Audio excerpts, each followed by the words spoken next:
ain't going back. Not gonna buy into all that. Hey, hey, ain't gonna hide, gonna let all the fears slide. Got Mother Nature is on my side. Got all of the loving. All right. Hello, everyone. Welcome once again to the New Now. I'm delighted to be talking again with Frank. We're going to continue our conversation from when he and I chatted with Jerry Marzinski a little while ago on Psychonauts Gone Wild. But this time, I think I'm going to get a little more personal with Frank, and we're going to get into a bit of his background, his, let's say, unwanted guest, and get down deep into how it all began and what Frank is doing with his current challenges. Hey, Frank, how's it going? Hey, I'm great. Thanks for having me on again, Lorenzo. Yeah, I'm delighted to chat with you one-on-one. So maybe we can go a little deeper this time, put the clinical stuff to one side and you know, man to man and man to Archon, let's say, and see where it takes us. So Frank, maybe you can give me a bit of background or give our viewers a background again on how you got to the situation you're in right now and what you would like to do moving forward. Yeah, well, basically I started my plant medicine journey about 8 years ago. Found it really beneficial. Traveled overseas many times to Peru, Ecuador, working with all the plant medicines. Then back here in Australia, I started working with DMT. Found that really productive. Actually started mostly working with Changa, which is basically DMT infused into other plants. As the effects, I found that you could have more time to maneuver, where straight freebase DMT just blasts you out like a rocket, like a cannon. You don't have much time to maneuver. It happens so quick and you remember less. With Changa, it sort of picks you up slowly, like ayahuasca in a way, and you have more time to maneuver as well. And I found that the high doses were a lot more beneficial, whereas I was able to actually maneuver through the rooms in the DMT realm. And then about three and a half years ago, I decided to combine a few other substances. I'd already combined DMT with LSD and psychedelic mushrooms, which they actually complement each other really, really well. But this time I decided to use MAOI, ammoni oxidase inhibitor, I think that's how you pronounce it, to prolong the journey and make it more intense. So I've been working with some guys with DMT out on a property, and we went out there specifically that day to combine the three. So in the morning, I smoked freebase harmalan, which is an alkaloid extract from the Syrian rue seed, and then a few hours later, I did 1 tab of LSD, which it would have been at its peak. It was like having 100 LSD trips. It was just crazy, insane. We waited just until after the peak to smoke the DMT.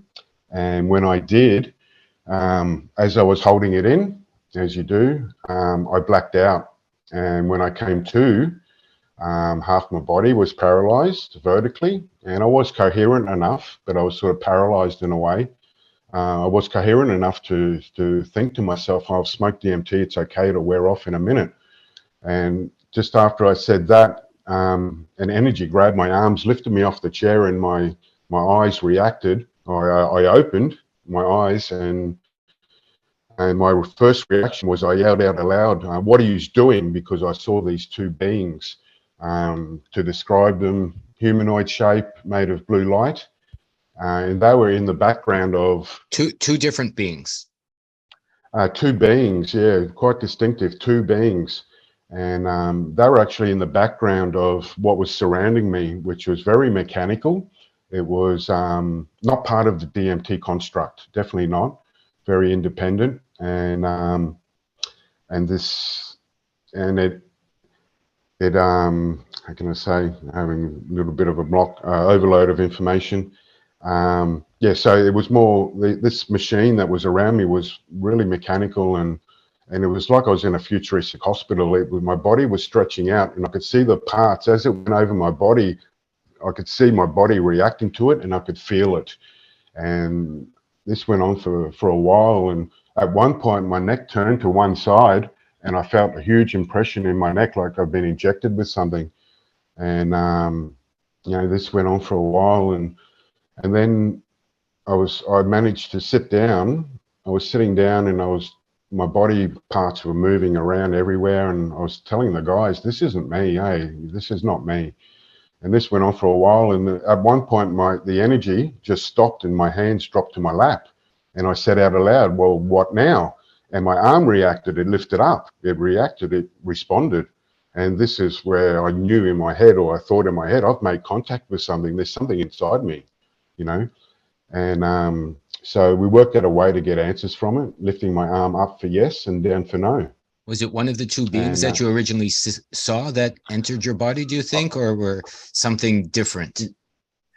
I think it's something different. I think, it's all theories. I'm only going off my experience. I don't know, what's true, what's not. But I can't say for sure if it's one of these beings. I feel like it's more something else. They've implanted me with something, or some negative energy being, because that's the common theory of what it is, by the way it's reacted in the video footage that I've taken. And so, through the answering of the questions, it basically claimed to be a human from the future. So and this was, is it there now, this being? Yeah, sure, it's always there. It's the energy now, because it's been a while. Oh, by the way, over the last 3 years, my symptoms keep changing. This shifts all around my body. I have different problems and different things that are happening. It's not like it happened and then I've been like this for 3 years. Everything pretty much stayed the same for the first 2 years, and it wasn't up until about a year ago where things have really changed, and it's changed in a way where it's uncomfortable for me. What do you mean? But for the first 2 years, I had the energy field around my body, which didn't hurt me, didn't have any pain. It's like a body glow, a full body glow. And because I use cannabis every day for my injuries, when I use cannabis, the energy would get stronger, but not uncomfortable. So 6 months ago, almost a year ago now, something happened. The energy, I didn't notice at first. I didn't take the correlation. I didn't see the connection between the two. I woke up one day and I was fine. And then I was brushing my teeth, and one of my eyes went red, totally red out of the blue. No pain, nothing. Didn't think anything of it. Thought I'd burst some blood vessels. After a few days, the red started to go, but I noticed all that energy in my body had gone. And it was all focused on my eye. My eye was so sore, it was gushing out fluid. I had a real problem with my eye. I couldn't go into the sunlight. So I went straight away. I went to an eye specialist who took an x-ray, did some tests, and he said, "Your eye's fine, there's nothing wrong with it." And he did me a referral, really concerned that this is a neurological problem, because obviously there's something seriously wrong with my eye. And I've got a huge pain. All my glands are swollen. That lump there has gotten bigger where I was injected, I feel.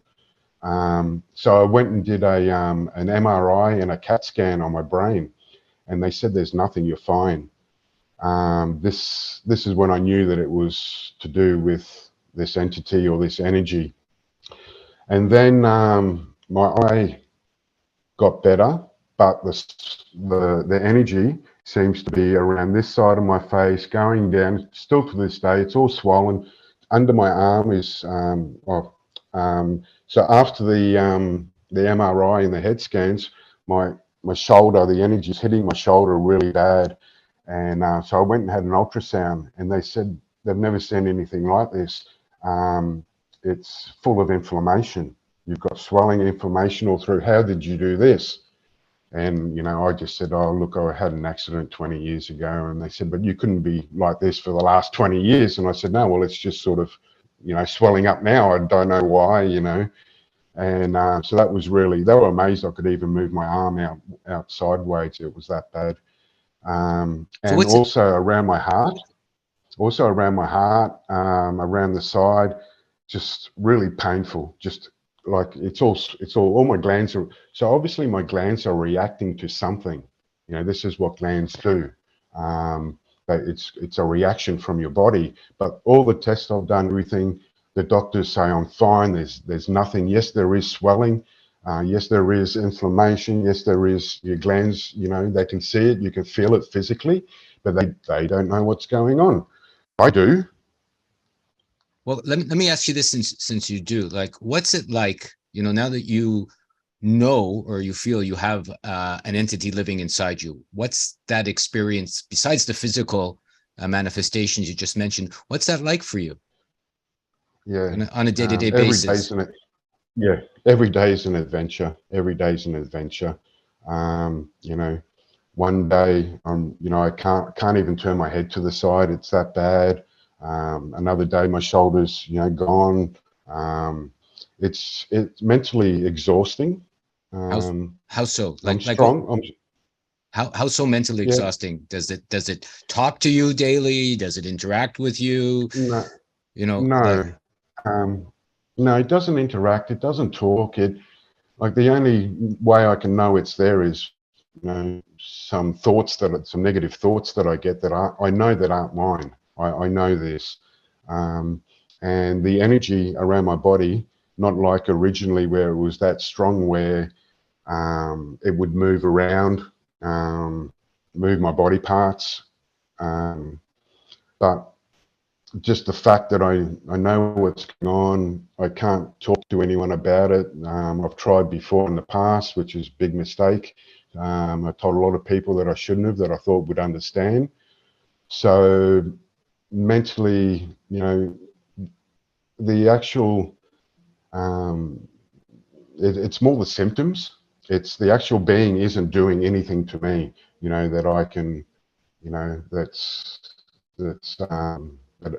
uncomfortable in a way, or that's noticeable, or that's visual to other people. And in saying that, in my research, in the first couple of years, I came across a young Jamaican boy who got in contact with me, and I had a video talk with him, and he basically got one of these things in through meditation. He didn't do any drugs, and through meditation. And when I talked to him, his face, the energy, you could see his face bulging out, and he couldn't hide. He couldn't hide it. And his parents were really religious and stuff, and he was a mess. And he really reminded me of me when this first happened to me. I was a mess. You know, I knew this thing wasn't a good entity.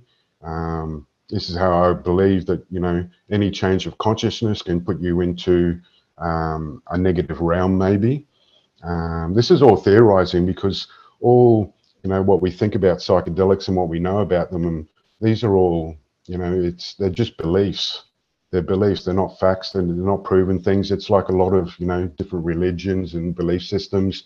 People go on their beliefs. You know, spiritual people believe that burning some sage can warn off evil spirits. You know, but well, why do you why do you think the entity decided to join you in such a conscious or obvious way? Like, you must have I don't considered that know. over the years.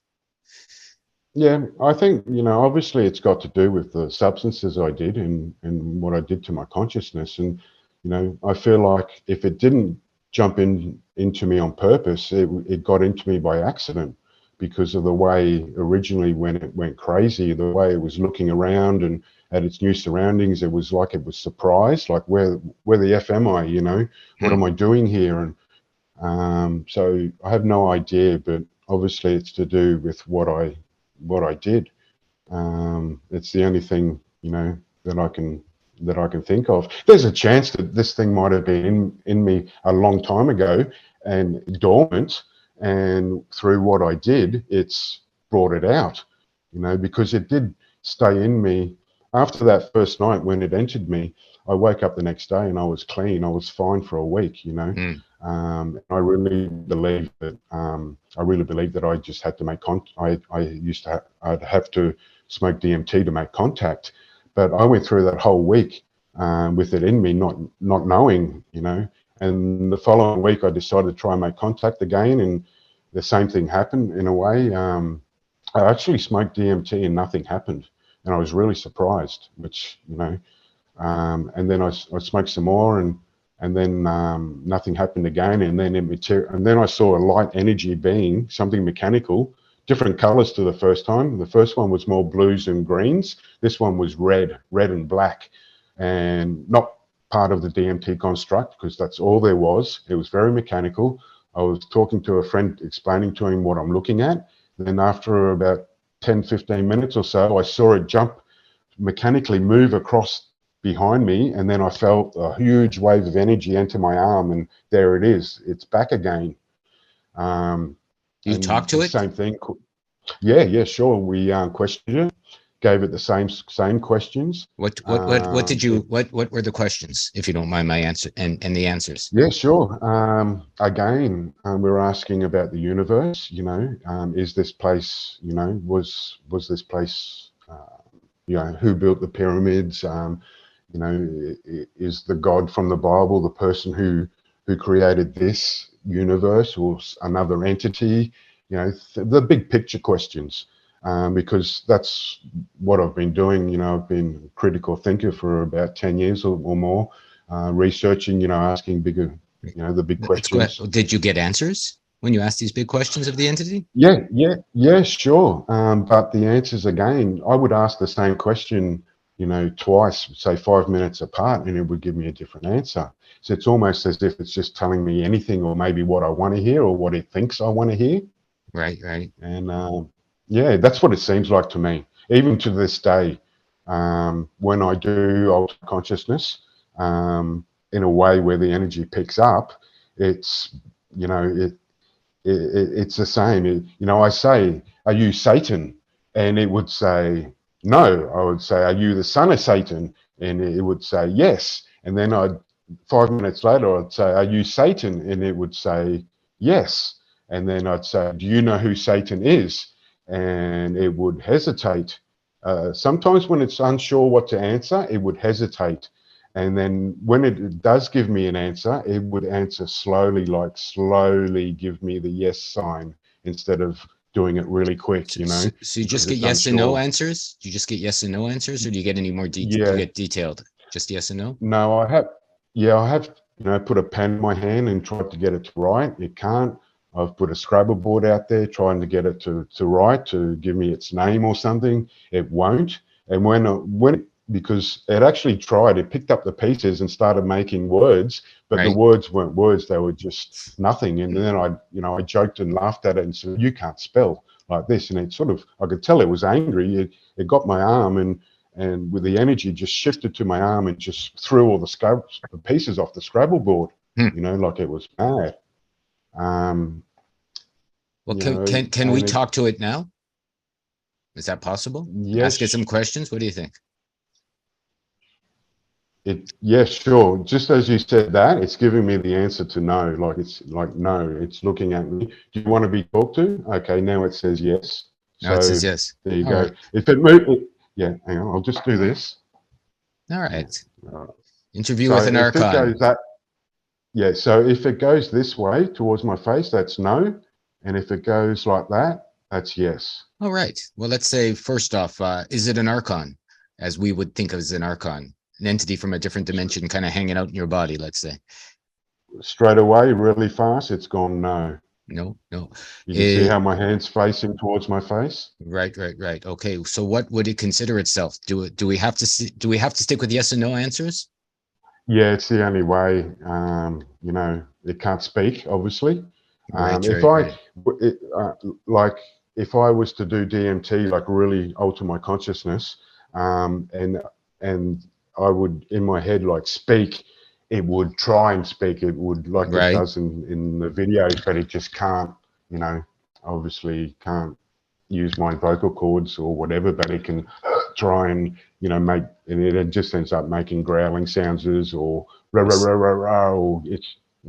can you hear the answers inside you different than the yes or no, like through your own connection to it? No. Because you It's mentioned really, you mentioned before you get thoughts that aren't yours, right? You get ideas yep. that aren't. So do you feel that those are coming from this entity, those thoughts and ideas that aren't yours? Yeah, they're not ideas, but just thoughts, negative, degradatory thoughts to the people I'm around. You know, um, that's the only way I sort of have a sort of connection or can know that it's there. Obviously, my body reacts, but in my mind, and the strange thing is also that, like, if I think something, or the millisecond that I think something to do with my body or whatever, it will react. It's like I can control it in a way. Right. It's like, not to a certain extent. I think that's because it's sharing my consciousness. So if I think something or whatever, it's reacting. It'll, like, I'll think my neck. See, this is not me. It's the energy that's doing my neck, sort of. And it's the same with my shoulder, any part of my body. It's a connection, but not a connection. But then I empty my mind, and it's definitely independent. It's definitely, it reacts. If I talk to it, it reacts. It's not me. Let's ask it if it's there on purpose. Did it come in on purpose? Intentful? Did it want to join Okay. you? No. It says no.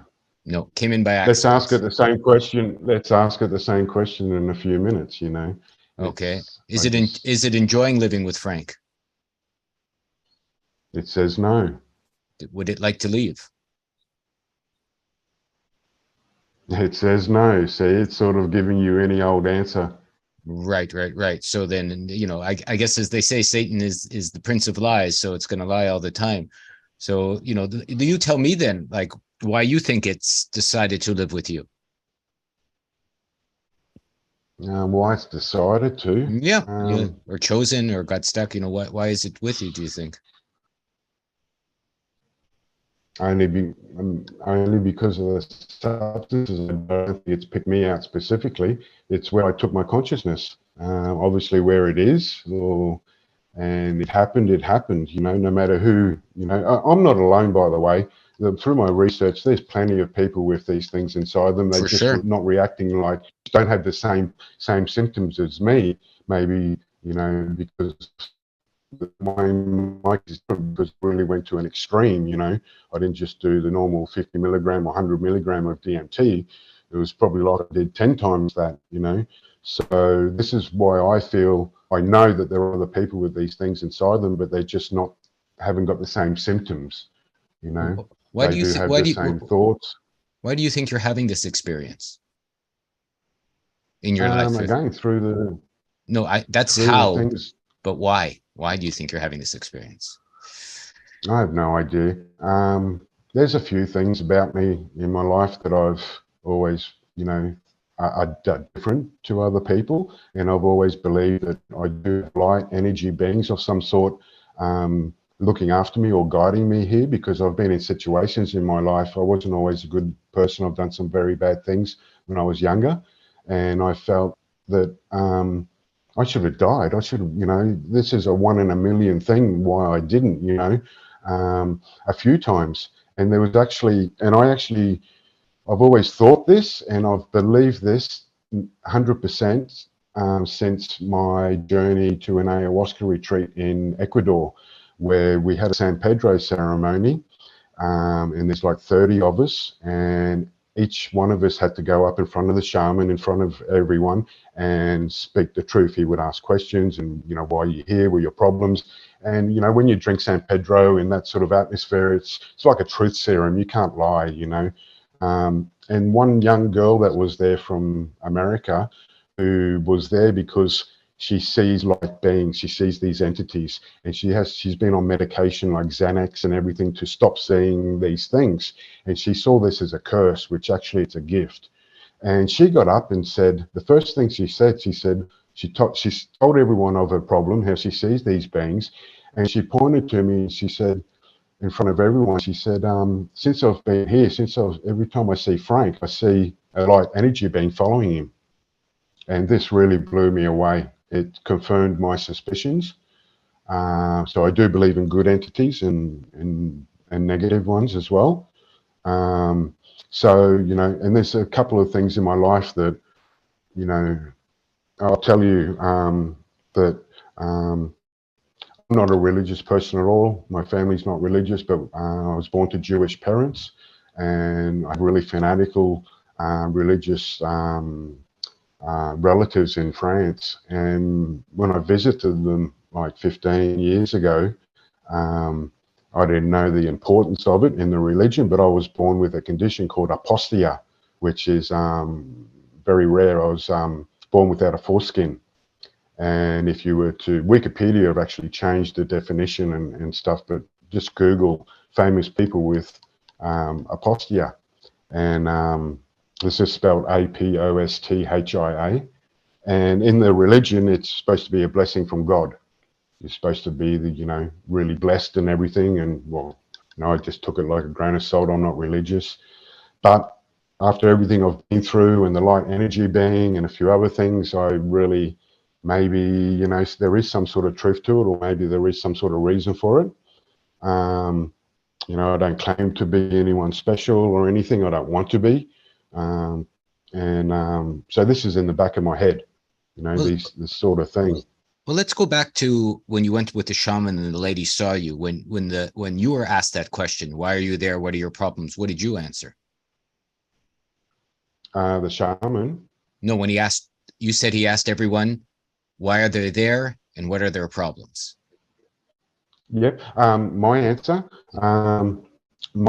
was for physical and mental healing, for spiritual growth and for exploration, and also to try and understand why I have a problem with ayahuasca. I've drunk at least 50 times. It doesn't work on me.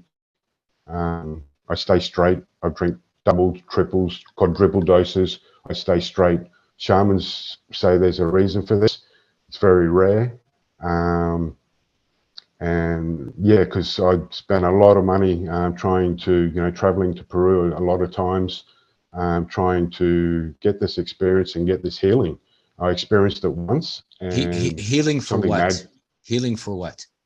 What are you trying to heal? Maybe for past traumas and also for my physical injuries.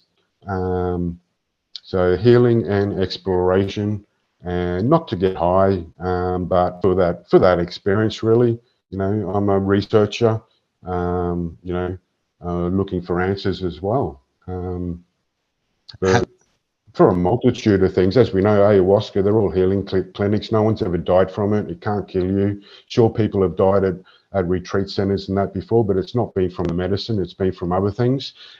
Mainly because, you know, when you sign up for an ayahuasca retreat, they have a medical report for you to fill out, because there's certain people that should never do ayahuasca. People with certain conditions, like bipolar. But the problem is that when you fill out these forms, hardly anyone gets not accepted. It's all about money. No one gets knocked back. So you have people going that shouldn't be doing it, and then having it and going crazy and killing their friends, you know, that they went there with, because they shouldn't be doing the medicine. And this is where it's very unethical. It's mostly run by gringos or white men trying to make a dollar, and they're not respecting the medicine. You know, it's happening everywhere.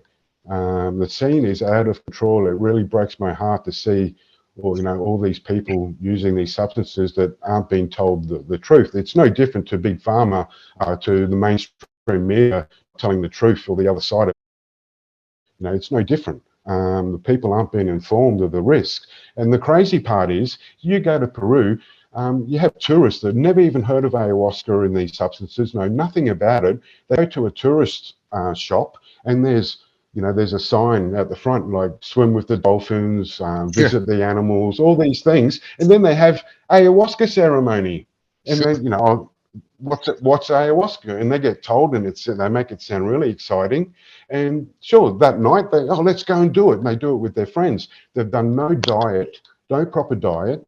They haven't prepared themselves probably, and most of them that do it have really, really bad experiences. They freak out. I've seen people and I'm one of them, that have paid for a retreat, 3 days, 12 days, $250 a day. 3 days later, it's out of there. You want to leave. They have one ceremony and it's not what they've been told. It's not what they thought. And the proof of this is just go online. You look at all the trip reports and stuff on social media pages, and I've read stories that if you were to visualize it, it's a lot worse than me. It's really bad. Well, but you have an entity, like you're conscious of having an entity living inside you. Wouldn't that be a major focus in your life to get rid of it? I would think. Like, what do you think? Yeah, well, it did for the first few years. That's all I was centered around, getting rid of it. I saw so many healers and wannabe shamans and different types of, different types of ways of getting people's claims of getting this thing out of me. Everything. I saw shamans that I knew weren't shamans, that I went anyhow. I was willing to try anything. But it was overtaking my life, and I got to a stage where I started thinking, the damage is done, this is it, and I started focusing on other things and trying to get this information out. This is huge news as far as I'm concerned. This is contact with an interdimensional being, and if I can prove it some way, but in today's world. Well, what's it like? Like let's put the I guess the tourist shamanistic journeys to one side. Obviously they're dangerous. They shouldn't be done haphazardly. People should be prepared, and obviously there's all kinds of charlatans out there. You can say right away when they're charging money, probably that's a bad idea, is to go towards someone that's charging you money for one of these experiences, because it's probably what they're doing it for and not to help you. So let's say, you and I aren't having any monetary exchanges right now, right? There's no money. We're just kind of talking as friends. And, I would like to see like everything you've mentioned, we could do right now, if we did a little bit of a focus. It's like you say, you want to get the news out that there are interdimensional beings that are, let's say, jumping into people and things like that. So what's that like? Like, you have an interdimensional being. You're sitting here with me right now, so to speak. You're in Australia, I'm in Japan. We're not that far away. Same time zone, we're similar. It's both of our early mornings. So what is it like having that interdimensional being inside of you? Tell our viewers. It's frustrating. I'm over the scared part of it. I'm really over the scared part of it. I'm not scared of dying. As far as I'm concerned, I should have died a long time ago.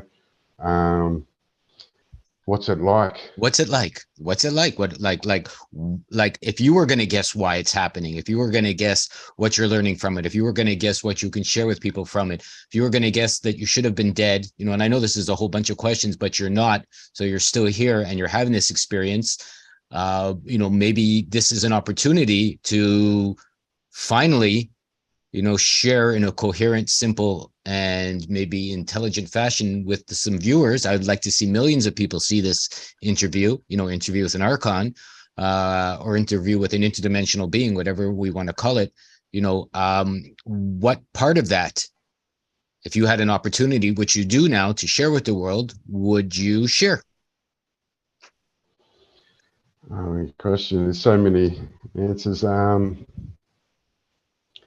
What would I share? What's it like? I wish it on nobody. I wish it on nobody with what I've been through.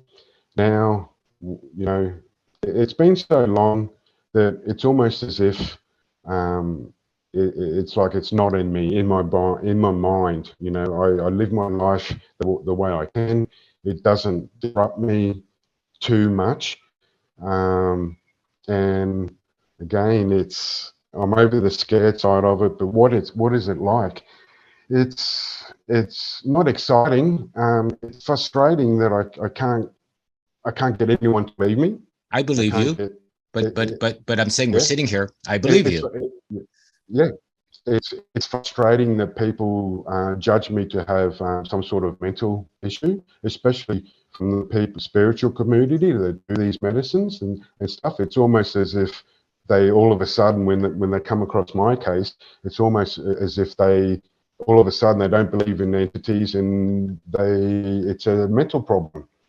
So what's it like? My life has changed. I've disconnected from everyone. I feel people's energies. I feel, and everyone, I feel negative energies from people. Everybody, I just feel energies. How So about now? I don't like feeling negative. How about now with me? Yeah, well, since we spoke last time, I felt, good energy with you. Positive energy, no negative. It's more from the people that are physically around me, that I have contact with. Like, this is a contact online. It's a bit different. But when I'm around people, just through conversation and everything, I feel like it's heightened by empath abilities. I really do. I've always been an empath. I've always felt energies, but I feel like it's really heightened those feelings, that part. And I don't like confronting my friends and stuff when I know that they're lying and I've done in the past, or they're not being honest, and I'll confront them with them. But people will lie again, and unless you have total proof, 100% poured out, they'll make something up again, and I know I can feel it. So, and I don't like that, so I've just disconnected. I'd rather my own company. And there's been some really strange, bizarre, supernatural, paranormal things that have happened that does not explain, mental conditions or schizophrenia and stuff like that. Like, can schizophrenia levitate my whole body 4 foot off the ground? Can it do that? The mind, maybe. The mind is so powerful, we don't know, but can it do that? There's just certain things that have happened that I know it's not a mental health issue. I would love for it to be a mental health issue. I'd be the first one to accept it. But I'd be lying to myself if I said that, because I know it's not, through what I've seen and witnessed. So besides levitation, what other extraordinary experiences have you had? Yeah, sure. The power from the shaman, where the whole time in Peru, I did not alter my consciousness. I took no ayahuasca. As soon as I met the shaman, the energy started reacting. And there was one case where I was in a ceremony. I had nothing to drink, an ayahuasca ceremony, and my bed was next to the shaman. As soon as he started chanting, I had nothing to eat, and that day I was fasting. I just started to go into a trance. I was throwing up or dry reaching into the bucket for like 2 hours. I couldn't stop. Okay. I'm on nothing. I'm being put into a trance. It's like I'm having this reaction. And then when it was my turn to have a private healing from the shaman, I got up, I put myself in front of him, and he started chanting and that and doing his thing. And it was more than in a trance. I was off my head. I was sweating profusely. My body's shaking, moving all around.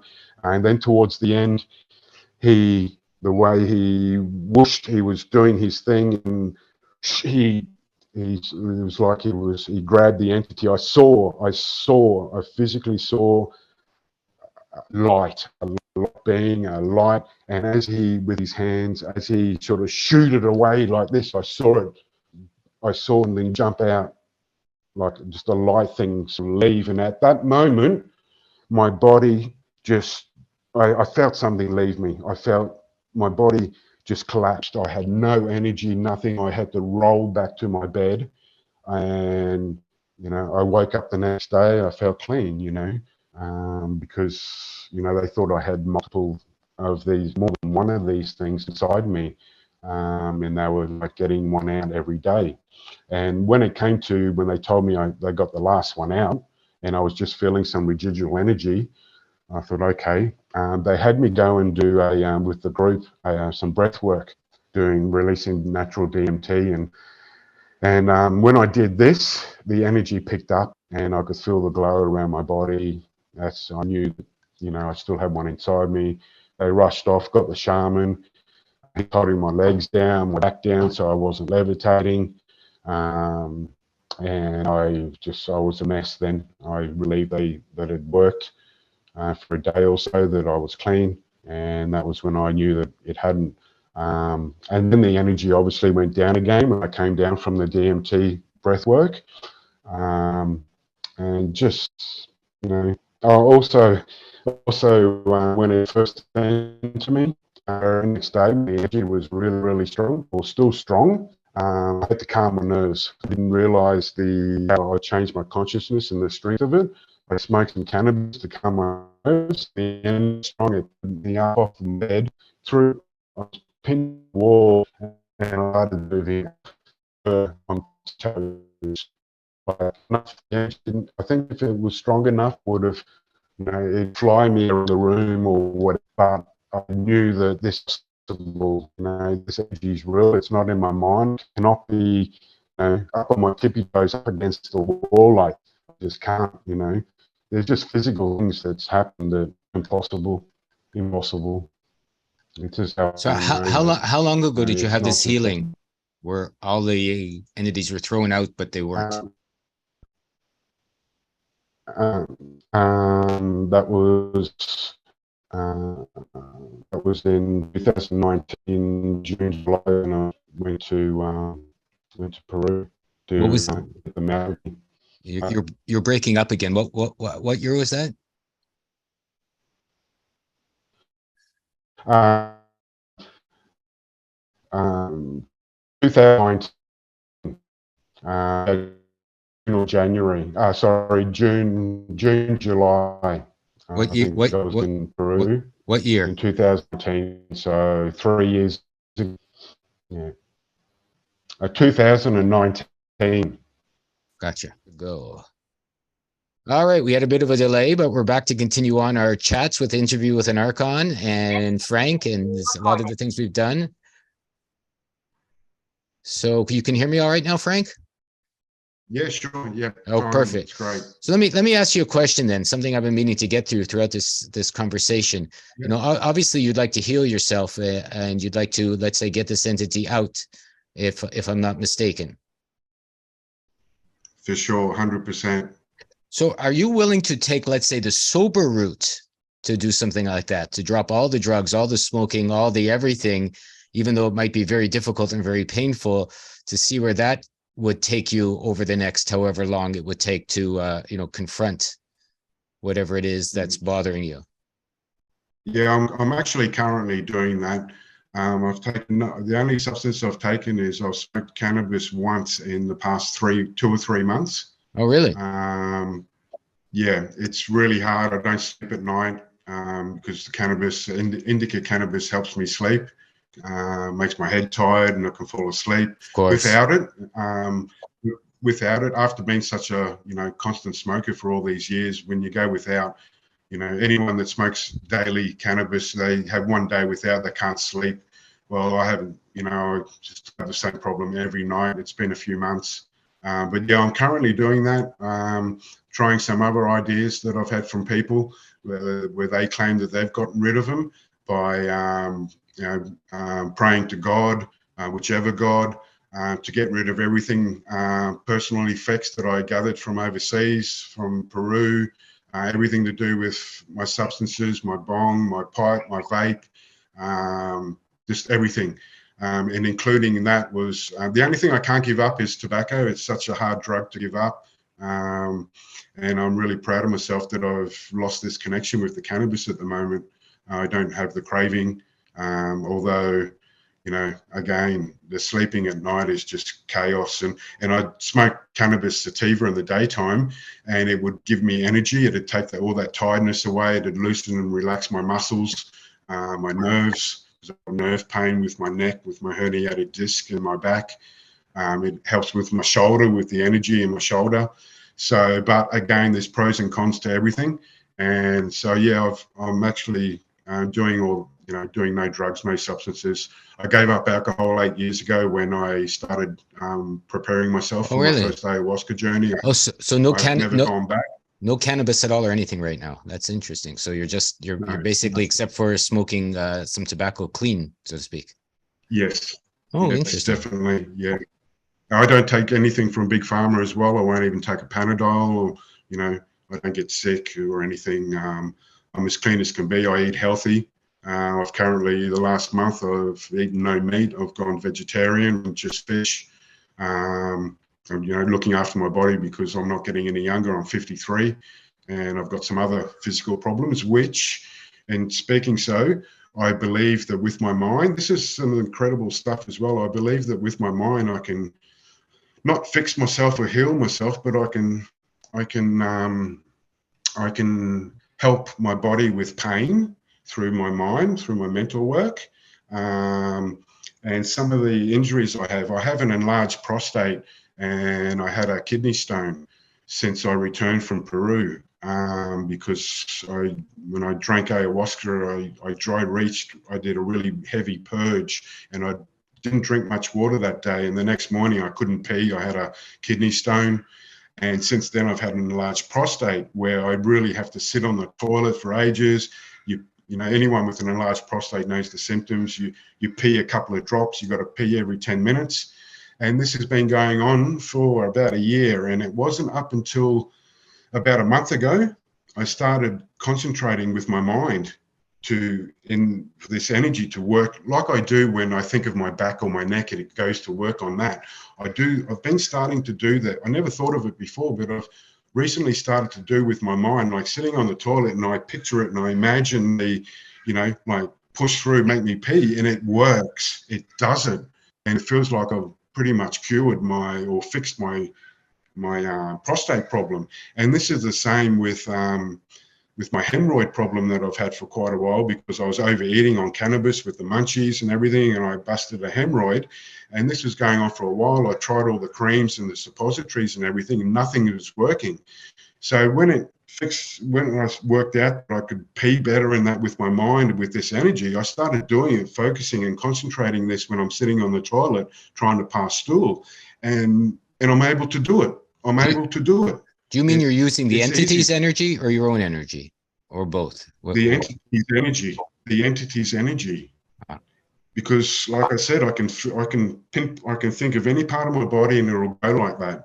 Just like now, I'm thinking of my arms and it's lifting my arms up. So if I think on these problems that it actually helps me pass stool. It helps me pee, but only when I concentrate. And I've tried to, as a test, to not concentrate and do it, and I'm back to not being able to pee or you know, not being able to pass stool, and it's really amazing. And this is the thing. I figure that one way I can get this information out is by getting the attention of.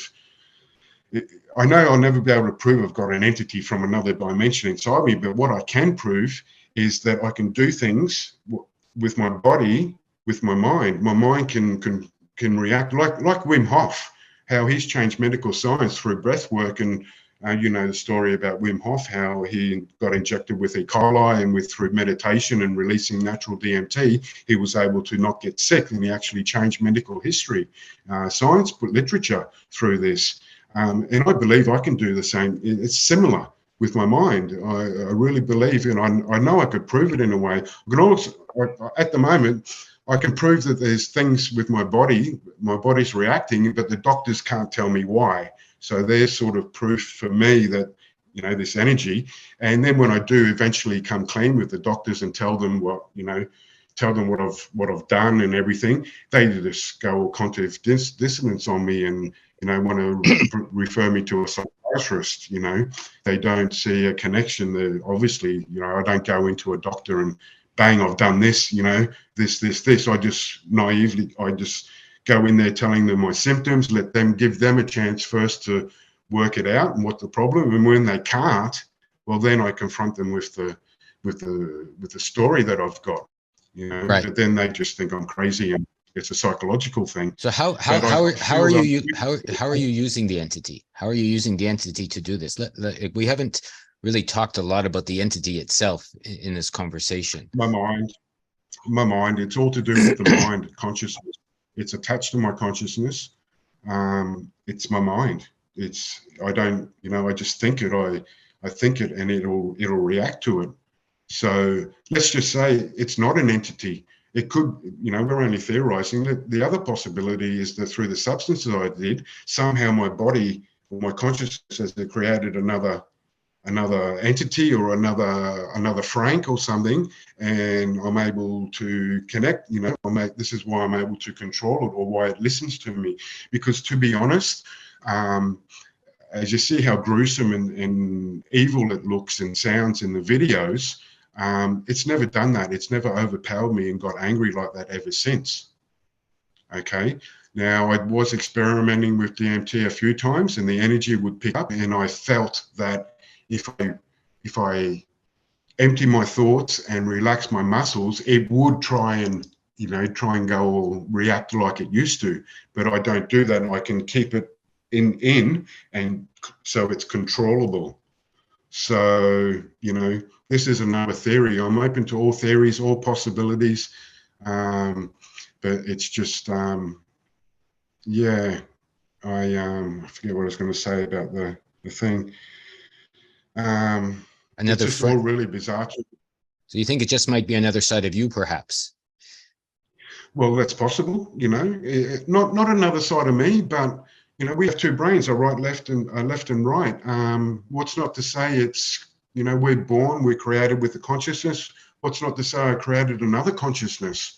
Inside. Anything's possible. I know it's extreme. It's it's a crazy theory and whatever, but I just don't believe all the belief systems, that I used to, about this thing, because it's not reacting the way that the beliefs are. There's things about it that just don't connect to this sort of theory or that theory or any theory. It's quite unique. I've never come across, stories like this or reactions. I've seen plenty of things that are really similar, but not the same. It seems to me maybe you have just connected it to another part of yourself, instead of an entity. Who knows? It could, everything that I detest that I used to be, lying and being, not a good person and stuff like that. But I do believe with certain medical tests that I can prove something, that I'm able to do things with my body that aren't natural, that aren't thought possible. One of those tests is a brain activity test.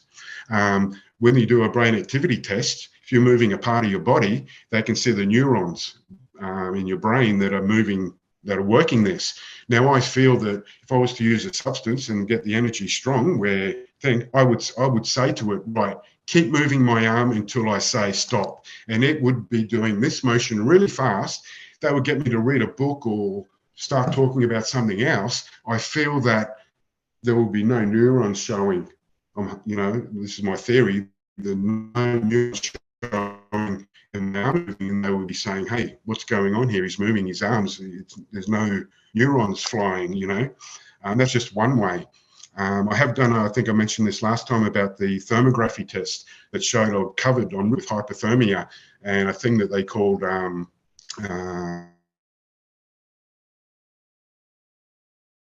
is not natural. And the way that it's also totally different to one side of my body, it's sort of centered around one side where that energy has shifted, is, to me, explains everything.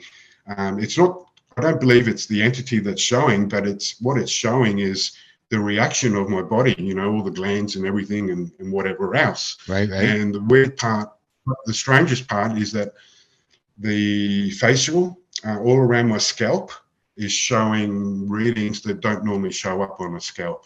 They say they just don't see this. And now this is just one opinion from the person that read the test, the result, and they've advised me to get other opinions, which I'm currently trying to find people that can read these tests. What was the opinion? They've asked me to find, get other opinions, other specialists to look at the results from the test to see what they say. Right. What did the first specialist say? Well, they in the report, it's got I'm riddled with hypothermia all over my body. Gotcha. Now, hypothermia and another condition. But yeah, these readings are showing, and then they're abnormal, they're strange. And, you know, as they said, have you seen a doctor about your injuries? You know, I've said yes, you know, like they can't explain it. They cannot explain. They've done all the tests. There's nothing natural, you know, about this. There's just something unique. So I'm actually having thoughts now and going to see different doctors and approach them in a different way. Just so I can, you know, get my foot in the door to get the right tests done. Because at the moment, you know, if I come clean and tell them, they just, you know, obviously want me to see a psychiatrist. Right. But you've done power plants like hundreds and hundreds of times, I'm guessing, over the years. It sounds like plenty of times. Big doses, small doses. I'm accustomed to it. I've never had one negative reaction. I've never had, you know, a negative journey. It's all been positive. But you have a whole bunch of but your physical symptoms seem challenging, let's say. Extremely. Even without this thing, with all this going on, if I didn't have this in my life, you know, my life still is very limited. I'm in pain 24/7, my neck, my back, my shoulder, my legs. It's a mission. It's an adventure every day for me. And with this thing on top of it, on top of all my physical injuries, you know, it's challenging. It's really challenging. Okay. And on top of all that, all the mental side of it, of no one listening to me, everyone I reached out to in the spiritual community, healers, people, no one, you know, they think I'm crazy. They're not, you know, you know, everyone's judgmental of what's happened to me and what I'm going through. How do you feel today, knowing that I've been listening to you and our viewers are listening to you? I'm fine with all this. You know, I'm okay. No, but how do you feel on a personal level, as like as a friend, let's say, as a man, as me talking to Frank, like someone's listening to you today, in other words, right? Like I'm listening to you. I'm pretty neutral about it. Like, you know, I'm an open person. I'm not shy. I don't, it's not like, it's not giving me a big head or anything. Quite the opposite. I'm still, you know, little bit wary of, you know, the negative reactions, the negative comments that I get and everything. It doesn't affect me, so that's fine. And I'm actually, you know, since I've gone public these last few weeks, I feel like my mission is sort of changing. I want to help people. I want this information coming out, because all the research community and institutions are only, you know, talking and researching about the positive uses from these substances, and they're turning a blind eye to the negative side of it. So I feel like I'm helping people, which I like to do. You know, and at the same time, they're helping me, because there's people listening and understanding as well, which is important for me as well. You know, right, not important, but I feel like, you know, it's helping me in a way, being able to talk, you know, when you know, and having people with ears to listen that are listening, you know, this is good. But I do feel, you know, I feel like a whistleblower in a way about the industry. And, you know, but also these last few days after everything, you know, how it's occupied my time and everything, and spending too much time online answering questions and whatever, I feel like it's having that negative effect. It's draining me of energy as well. I've had ideas about starting up an organization or something, a website, you know, where people can come that have had their negative trip reports and stuff, and can come and share their stories. And not just that, but what's happened in their lives, what's changed in their lives, what they've noticed in their lives since the positive journey or negative journey that they've had. Is there something dark or things that they're doing they're not, you know, maybe they have these things inside them and they don't know, you know, because it's all a facade. I feel like it's a facade, this healing that you get. It's possible that this is the way they trick you into letting you inside them, by showing you and making you laugh, making you feel good, that good energy, and then they get you, and then maybe 6 months later or whatever, you're doing things and it's not you, you know, it could be a facade, all this healing. Who knows? Well, what do you think? Are you healed? Has it helped you? You know, you've done hundreds of journeys. Okay. You say you say you want to blow a few whistles, but it seems, according to you, it's helped you to go through these journeys. Yes, but being totally honest, as much as the positive things I got out of it, I can honestly say in my life, subconsciously, I was at times I was still doing and saying things that I'm not proud of, that I thought I was healed of, and I'd be conscious of it. I'd be aware of it. And I've actually seen that in a lot of people that do these medicines. They claim to be doing it for the positive sides, but then they go back to doing the negative drugs, or they're still stuffing up in their life, doing bad things. I see this a lot. What do you mean by the negative sides of it that you feel ashamed going back to? The things that sometimes I'll, I don't know, I react. I'll react negative to someone's comments instead of being about more compassion and more, the stuff that you feel really heavy and strong when you, right, for the next couple of weeks or months after a heavy journey. I find myself doing and saying things that, hey, no, that was before the medicine. I wasn't doing this, And I've cut out, I cut out a lot, and a lot of positives, but there's always that something that it's not totally healed in a way that makes me think that maybe, this is the facade. This is the way that, we accept them to let you in. And the fact that, all these institutions and everything, every bad trip or negative reaction is subjective or is the person having a mental it's a mental issue. They will not take the theory in that, entities and stuff, maybe it is entities, which I believe it is, most likely. It's just, it saddens me, and I really feel, I feel concerned for all these people doing these medicines. And, I'm totally 100% for the right that we work with our own consciousness, that these substances should be legal. But in saying that, I think things will get worse. I think people are going to be doing them just because they're legal. They wouldn't have known about these substances otherwise, and they don't know enough about it because they're not being informed, and they're going to do these things. And like I said, I've seen so many negative trip reports online, Sure, people going on, and even videos, it's a horror story. It's a horror story, and people and I used to think, oh, well, they're just blasting off in their lounge room. They're not protecting themselves, and, through whatever, burning some sage and in meditation or focusing, whatever.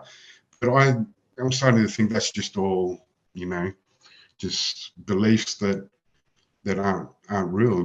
People put their beliefs into a system or, an ideology, and it's just, they don't seem to be working. Maybe they do sometimes, maybe they don't, who knows. Let me ask you this, having looked back at your entire experience, over the years that you've done it and coming to today, do you feel you're a better man for having had those journeys? Or would you rather have done none of them and figured it out without any of the psychedelics? Yeah, no, I definitely wouldn't go back. I'm still holding a lot of myself today. The person I am is because of these medicines. It's definitely still given me it's changed me in a lot of ways, really good, and I'm proud of that. I'm happy of that. But if you were to say that if I was to never do psychedelics or anything so I wouldn't have this thing inside me, yeah, for sure. I'd rather be the person I was and not have this inside me, for sure. Gotcha. It's just not worth it. Nothing in the world is worth what I'm going through and what I'm living and what I'll probably never get rid of. I'm sort of, everything I've done and tried, I'm starting to believe that, the damage is done. There's no going back. I don't think I think I'm going to die with this thing inside me. And that leaves me with other questions like, when I die, what happens? Does it come with me where I go? Does it separate from my consciousness? If reincarnation is real, does it come back with me? And then I start off being a bad person or whatever, and one of these crazy people. Who knows? Maybe it's each life, maybe I got this in another life, who knows? And I brought it out. There's just so many possibilities, and I'm open to anything. I'm open to any theory, except the theories that, the ones like mental health issue and schizophrenia. No, I can't lie to myself in what I've witnessed. I can't. So let's say, taking this to a conclusion for anybody watching this that's had their challenges, maybe they've got some mental issues. I think we all do in one way or the other. and they're considering going, the psychedelic route, whether it's a little bit of mushrooms or, a huge journey, what would you suggest to them before? Like, let's say they've decided they're going to do it anyways. What approach would you maybe suggest to them on this path when they're about to step onto the same journey you were on? Yeah. If they're going to do it, just be wary that psychedelics amplify emotions. Okay, especially LSD, they just amplify emotions. So if you're doing these substances and you're not in a good headspace, you're really, down and everything, it's going to amplify all that. And if you're a newbie to this and you're not new to it, you're going to have a really bad trip. You're going to have a really, really negative trip. So, and I realize people using these substances are using them for certain problems like this. It's a risk. You have to be prepared to suffer the consequences and blame no one else but yourself. And it's a huge risk. And whatever happens, but you're better off to do these substances when you're in a good, positive frame of mind. And most of all, done the proper research and obviously have someone there that you have confidence on, like a trip sitter that can help you out and guide you. And if something bad happens and whatever, but you are opening, just be wary, you are opening yourself up to other dimensions and other entities that are just as real as this one that we're in now. And like I say, just go and watch my videos and see what can happen. It's terrifying. It really is. Well, on that happy note, so to speak, with good advice, maybe we'll tie this one up. Frank, thank you so much. I appreciate this chat. Doesn't seem like we've talked to any archons, but it does seem like a good cautionary tale of the journeys you've been through, of what you've experienced, the good, the bad, and the ugly. And I feel you've shared quite a bit of useful information for any viewers that are here, whether they're just using this as entertainment or whether they're considering their own journeys to understand, something that you've been through and, how that's helped, hindered, and left you a little bit in between as well. Yeah, I really appreciate you having me on in talking about this because, like I said, I've been censored. People aren't prepared to talk about this. They only want to talk about the positive side. And so I really, really appreciate you having me on and being willing to chat about all this because obviously, it's not a popularity contest. I don't care, but the fact that people are willing to, other psychonauts and spiritual people or whatever using these substances aren't talking about this and turn a blind eye, I feel that it's having a negative effect. And talking about it and online like this, it'll help someone, and I'm really happy for that. I'm really happy if it helps just one person, but I think it'll help a lot more people. I agree. So I really appreciate it. I agree. Well, I appreciate your time. Hold on, after we get off, I have a couple more questions for you once we're off air. So everyone, thank you so much for being here. Psychonauts Gone Wild Part 2, A Cautionary Tale. I think the titles sometimes work themselves out during the chat. It seems to me Frank has had his experiences, and I'm delighted he's had a chance to share, as I'm sure you have. And if anyone has any questions for Frank, any suggestions for perhaps another chat or future interactions, please comment, subscribe, let us know. I'll pass them along to Frank.